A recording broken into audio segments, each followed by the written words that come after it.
மதுரையம்பதியில் வீற்றிருக்கும் முருகப்பெருமான் குறித்து அருணகிரிநாதர் சுவாமிகள் பாடிய திருப்புகழையும் அதற்கு வாரியார் சுவாமிகளின் விளக்கத்தையும் நாம் சிந்திக்க இருக்கிறோம்.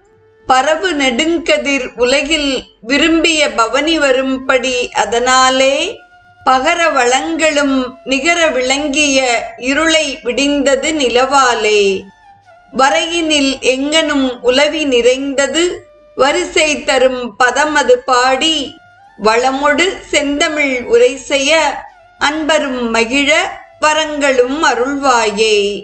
அரிகர சுந்தர அருமுக என்று உண்ணி அடியர் பணிந்திட மகிழ்வோனே அச்சல நெடும் கொடி அம்மை உமைத்தன் சுத குரமகள் இங்கித மணவாளா கருத அரும் தின்புயச் சரவண குங்கும களபம் அணிந்திடு மலர்மார்பா கனகமிகும் பதி மதுரை வளர்ப்பதி அதனில் வளர்ந்தருள் பெருமாளே என்பதாக மதுரையம்பதியின் திருப்புகழ் அமைகிறது.